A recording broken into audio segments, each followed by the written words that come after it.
وأشهد أن لا إله إلا الله وحده لا شريك له وأشهد أن محمدا عبده ورسوله أما بعد فأعوذ بالله من الشيطان الرجيم بسم الله الرحمن الرحيم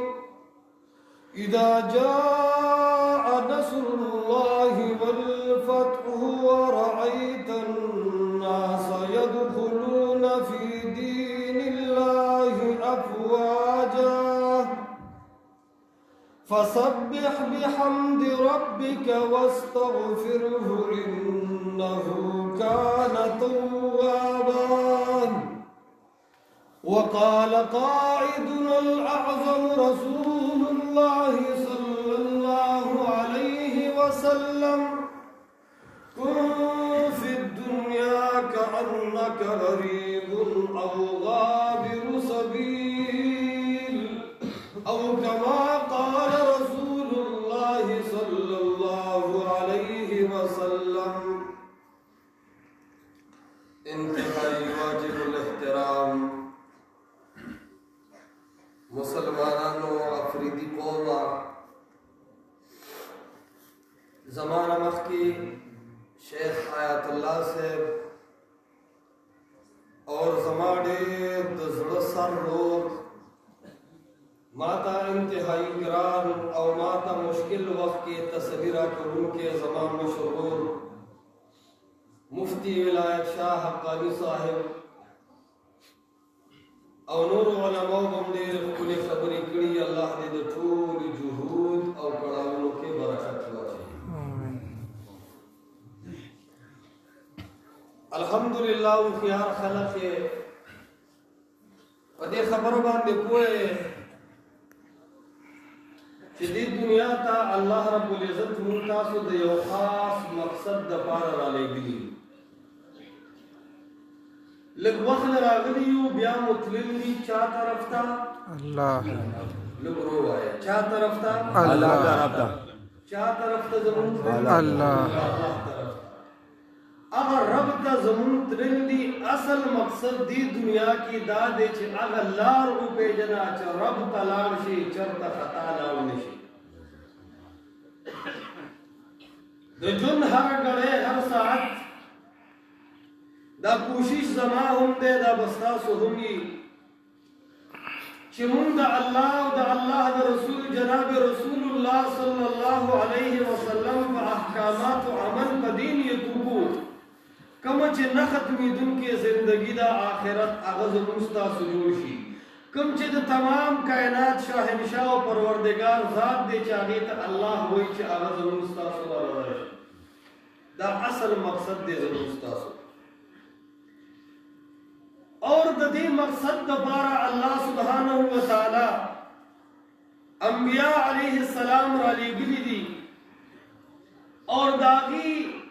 دعوت چی سورة الانبیاء یا قرآن گوری نظبہ خبری دی فَاتَّقُوا اللَّهَ وَأَطِيعُونِ اے خلقو دا اللہ نہ ہوئے رہے سیر و علام النبلا کی علامہ ذہبی رحمت اللہ نے یہ خبر گئی اور دیر دا کار کی وہی دا اللہ رب العالمین یردیتو وہی چی دا اللہ دا حقوق لحاظو کا دا محمد رسول اللہ علیہ السلام دا اطاعت ماند آلا چی دا محمد مصطفیٰ دا سر دا پاس دا بلچا سر موانا اگر اصل حاکم ہو گرزو اللہ دا اللہ رسول صلی اللہ علیہ وسلم نو دا اللہ سر حضمون تعلق پا دے معنی باندے دے عزیزانو چی من دا عقیدہ توحید منور یو چی دا اللہ نا علاوہ تمام کائنات کی حس یو نبی حس یو ولی حس یو فیر و حس یو فقیر حس یو جوندے و حس یو مڑے اگا حاجت روان نشکے دے اگا مشکل کشان نشکے دے اگا زمان دا حاجاتو دا مسائبو دا تکالیف زمدار نشکے دے زمان حاجت روا و مشکل کشا چے دے صرف و صرف سوک دے دولو آئے صرف و صرف سوک دے دم رسول سر ہوئے چے دکا سان ویشی زمان حاجت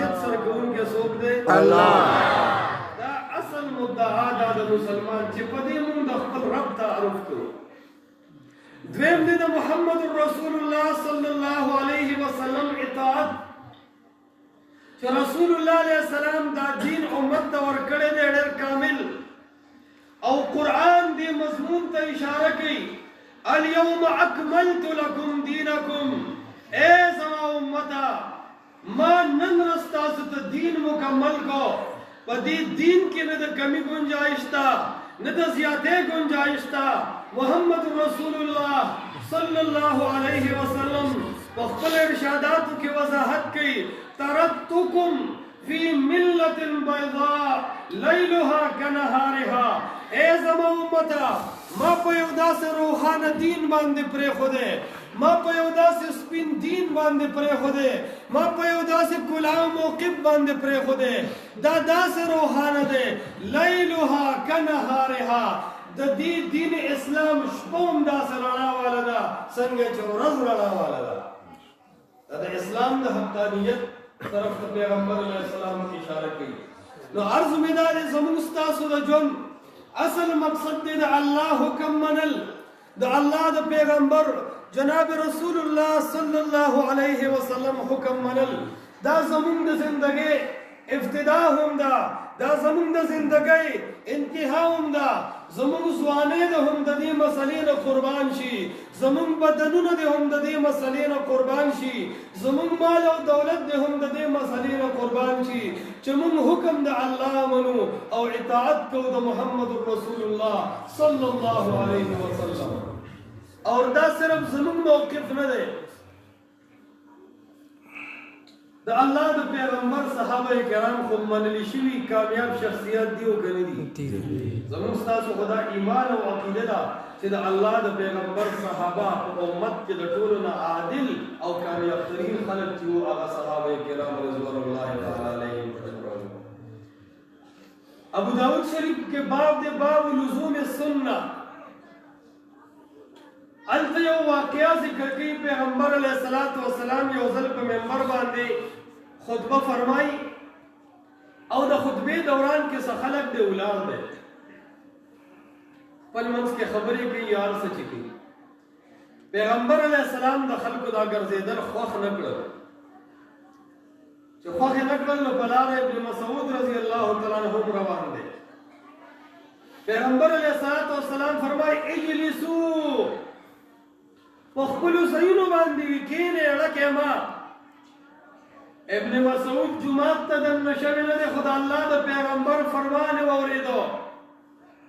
نو حدیث کې راځي فجلس علی باب المسجد، د دروازې په خوله کې ابن مسعود کېناستو. پیغمبر علیه السلام ورته وویل تا له خو مې نه دي ویلي ای ابن مسعوده ته خو راځه ته ولې کېناستې؟ هغه وایي ای د الله حبیبه کله چې مې ستاسو د خولې مبارکې نه واورېدل چې اجلسو،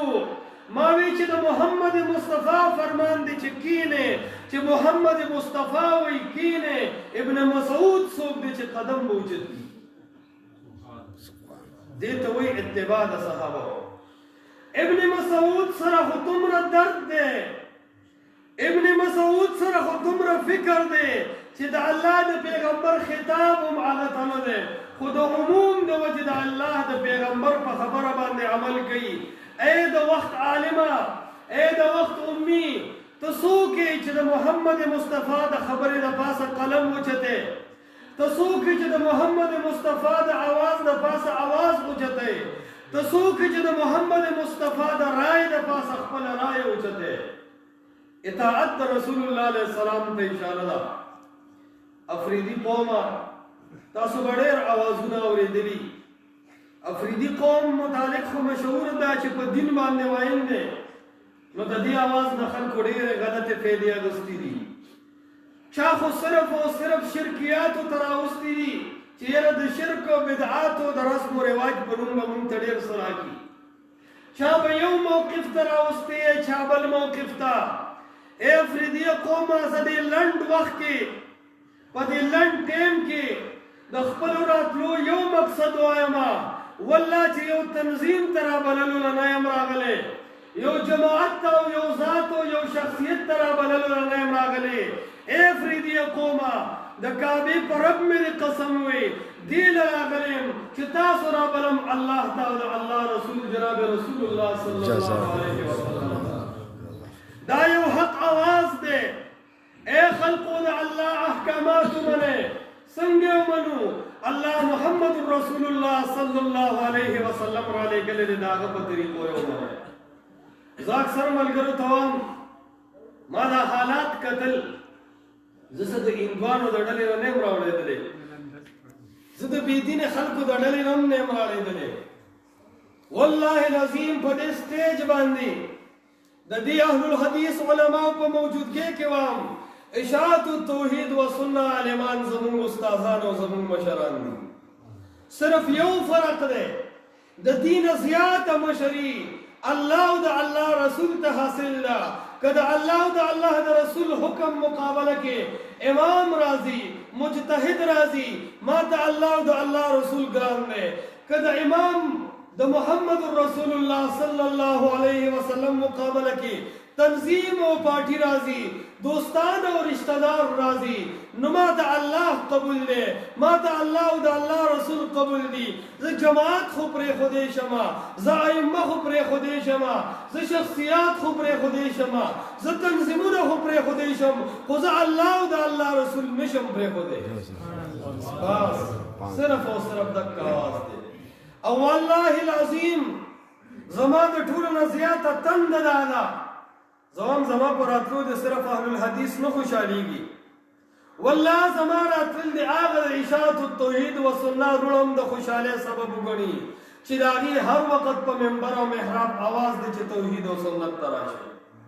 والله زما اوس هم هغه بیان د توحید دی ما که مخ کې وی چې الله یو دی نو اې د نت پسترګه کتون کې مسلمانا افریدی قلاو وګونو سره وره افریدی قومه زنن هم دا اعلان کوم چې د جبرائیل لواله چې لوی فرشته ده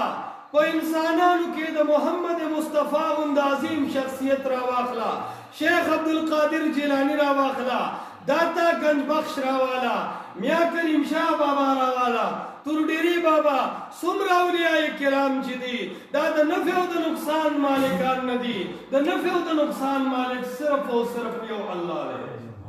دا ننم زما आवाज دی ما توحید خو نه پرېږي ما توحید خو نور مضبوط کړی دی اے افریدی قوم کلاو وګونو سره وره ما سنت هم نه دی پرېږي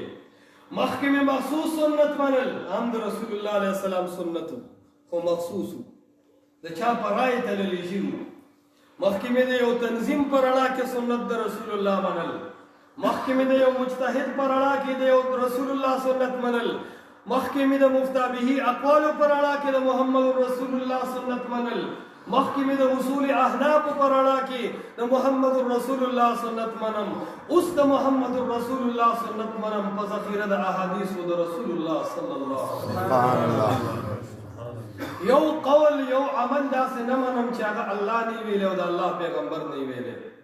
نو عرض دا دی چې دې میدان ته راوتم دا میدان حق ګڼم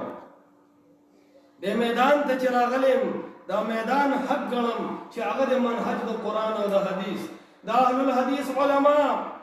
د عام علما مګړې عزتمندو اے افریدی قومه په دې خیبر علاقه باندې به ډېر اوازونه اورې زه د ټولو قدر کوم ډېرې جنډې د تنظیمونه به وي زه د ټولو قدر کوم ډېر استادان او عالمان به وي زه ډېر ټولو قدر کوم ډېر آرا او نظریات به وي زه د ټولو قدر کوم ډېر کتابونه به وي زه د ټولو قدر کوم خو اے افریدی قومه کم پیغام چې نن اهل الحدیث علما تاسو ته بیانوي چې اے خلکو قرآن تراشه اے خلکو احادیث د رسول الله علیه السلام تراشه پر رب کعبه مې د قسم وایي دا هغه آواز دی چې د نن څوارلس نیم پنځلس سوه کاله مخکې محمد مصطفی د حجاز په ځمکه بیان کړی تاسو ته تپوس کوم لنډ جواب راکړئ بس خبرې ختموم محمد رسول الله علیه السلام دین بیان کړی دی که نه دی بیان کړی قرآن دا هغه کتاب وو که نه د محمد رسول الله خبرې حجت وو که نه د هغه وینا حجت وه که نه وه د هغه ناسته او د هغه خوب او د هغه به حجت وو کنه یو تنظیم یو پارټي وا یو جنډه وا یو جماعت ته ځان منسوب کړو بيد الله نے بل څوک حاکم منلو اے خلقنن د دې اهل الحديث علما او تلاشو کې د دې یو جنډه شتا یو تنظیم سره تعلق لري یو اکابر باندې اعتماد کوي یو امام پس روان دي کروان دي نو الله پس روان دي او د الله پیغمبر جناب رسول الله صلی الله علیه وسلم اے فریدی قوم منم چې تاسو کې غیرت ده اے فریدی قوم منم چې تاسو کې دین ده خو اے فریدی از استاد غیرت استاد دیندار امتحان پدیزه کې اخلم چې دا فقیر بندا چې نن په ډېرو مصائب او امتحاناتو کې د خلکو په ډېرو فتوو کې ډوب دی اے خلق تا ته هم نن دا پیغام در کوم که لس ورځې ژوند دې پاتې که ږیره دې توره ده او که سپینه ده که ځوان یې که بوډا یې که وړوکی دی او که لوی دی که ښځې دی او که نر دی اے خلکو دا پیغام دله در کوم راشئ د قرآن او د حدیث منهج ته د خپل آخرت تیاری شروع کې یو شی د قرآن او د حدیث په پیغام باندې او ټول خیبر کې ټول باړه کې ټول پاکستان کې د قرآن او د حدیث د آواز د اوچتېدو عزم وکړي الله گواه دی دا قوت به مو الله نورم زیات کی اے فریدی قومه ستا کامیابی په ډېر مال کې نه ده اے فریدی قومه ستا کامیابی په ډېرو ځوانانو کې نه ده اے فریدی قومه ستا کامیابی په ډېرو دشمنانو کې نه ده اے فریدی قومه د ټول عمر د کامیابی دعوت دل در کوم هغه دعوت دا دی چې راشئ د قرآن او د حدیث پیغام ته خپله غاړه مخې ته کړئ دا پیغام د امن دی او یاد ساتئ جرأت غواړي زړورتیا یقینا چې غواړي غیرت به ضرور غواړي ما ته ډېر قسمه سهولیات زه د بریلیت په ماحول کې لوی شوی یم موږ په دې خپلو لاسو د سبیلونو د محرم شربت هم تقسیم کړي دي موږ د هیلې اسقاطو لپاره دلایل هم ویلي دي موږ په عید میلاد النبي او په نورو بشر مناظرې هم کړي دي موږ د دیوبندیت او حنفیت ډېره لویه ترجماني هم کړې ده کنی الله گواه دی څه په شیشه خبرې وي طالب علمانو په موږ کې دا جرأت و چې موږ به ځان حق ته رسو او چې کوم شی مو باطل ګڼو د هغه مطلقه مقابله کوله کنی د هغې ګواه زموږ دا ورور شیخ ذبیح الله صاحب دی چې دا زما د سبقونو ملګری او په ما ډېر ګران دی دې سره زما د طالب علمان سره څه تېرې شوي دي ما ته ډېر امن و ما ته هر سهولیات موجود و کله چې موږ حق وپېژندو نو زه چې د بریلویت نه وتم نو ما ته ډېرو خلکو وویل بچې خپل د خاندان مشري بیانې بچې څومره قدر دی خلک ماښامونه دلته راوړي د جمعې شپې خیراتونه دلته راوړي شومې دلته راوړي مړي چې وشي جانمازونه او پیسې هر څه دلته راځي دا هر څه بیلې بچې د دې خبرو نه کلار شه ما وې دا هر څه بیلم خو د رب ګټلو دپاره دا هر څه قربان هغه ټایم ودرېدم او زموږ په علاقه د اشاعت اواز ډېر کمزوری و د اشاعت ملګرو ته یو ډاډ ورکوم چا دا خبره نه شو اوچتولی ما د طالب علمۍ په دوران کې د اشاعت اواز اوچت کو په دې وجه چې دا د توحید او سنت اواز دی دا چې ما قبول کړی دی والله حق سمجھ کر مې قبول کړو نه د چا نه متاثر وم نه مې څوک پیر نیولی و نه مې جنډه خوښه شوې وه حق سمجھ کر مې دا پیغام قبول کړی د هر باطل مقابله مو کړې وه خو چې کله ځینې خبرو باندې وپوه شو چې یاره ځینې قوي احادیث زما د عمل نه پاتې دي لکه رفع الیدین د الله د پیغمبر کره سنت دي کره سنت پردي به څه وایو هغه امام د احنافو چې ورته ویلی شي هغه امام الهند چې ورته ویلی شي شاه ولی الله رحمت الله علیه دا علما ناس دي کلاو دي که حجت الله البالغه کلاو کا اول جلد وګوره صفحه 119 هغه وایي ان احادیث الرفع اکثر واثبت واشد وایي د رفع الیدین دلایل قوي دي اوجد دي او ثابت شوي سنت د رسول الله علیه وسلم چې کله مې ملګرو ته ووایي دا د الله د پیغمبر پیغام دی راځئ چې د اشاعت توحید و سنت د نوم سره سره د سنت محافظین شو بس طبیعتونه مې داسې محسوسول چې ما ته دا ازادي نه ملاوې ده. والله چې یو لالچ مې نو دغه تمه او دغه تنده مې راواغسته چې د محمد مصطفی د سنتو د ازادۍ اعلان کوم. ای خلکو مونږ آزاد یو د الله په حکم منلو کې. ای خلکو مونږ آزاد یو د محمد مصطفی په تابعدارۍ کې. خیر د زما امام ابو حنیفه دې استدلال نه وي کړی. خیر د زما شامی دې ورته مفتابهی قول نه ویلې. خیر د زما د علماء دیوبند رائے دې نه. خیر د شیخ الهند محمود حسن دیوبندی رائے دې نه. خیر د قاسم نانوتی رائے دې نه وي. خیر د امام انقلاب شیخ القرآن مولانا محمد طاهر رائے دې نه وي. خو چې د محمد مصطفی سنت دي زه پې عمل کوم. راځئ تاسو ټول پې عمل وکئ.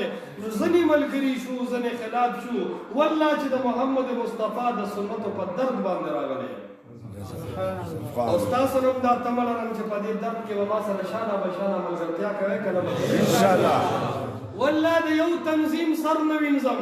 نه یې ښه وایم نه یې بد وایم، ټول مشران ګڼم، لیکن زه دا وایم د هر چا عزت په خپل ځای، د هر چا قدر په خپل ځای، لیکن د چا قدر د محمد مصطفی د قدر نه اوچتېدلی شي؟ بالکل نه نشي اوچتېدلی. دغه پیغام او دغه درد مو دې زړه کې راوړی دی، دا غم مو دې زړه ته راوړی دی چې دا غم کې موږ تاسو شریک شو، دردونه مو تیر کړل. الله ګواه دی ما عزت بیل او ما عزت ګټلی نه دی. او چې کله مې اعلان حق کو زه په دې خبره پوهېدم چې ملګري ختم کېږي،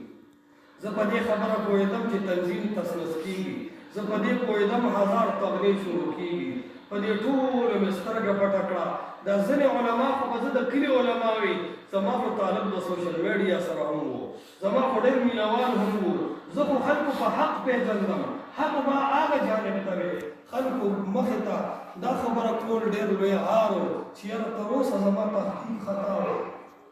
د هر څه ته مې ځان کلک کړو، دا ټوله قربانۍ ته تیار شوم. صرف دا مې ووایي چې هغه لوی سفر موږ ته را روان دی، الله سره مخامخ کېدل دي، د الله پیغمبر سره مخامخ کېدل دي. د هغه خاطره دا خپلې سترګې مې ټیټې کړې، دا خپل ځان مې ملامته کړو، خو د مرګ نه مخکې مې دا اعلان وکړو چې معیار د حق دی، واجب الاتباع دی، یا هغه الله دی او یا د الله رسول دی.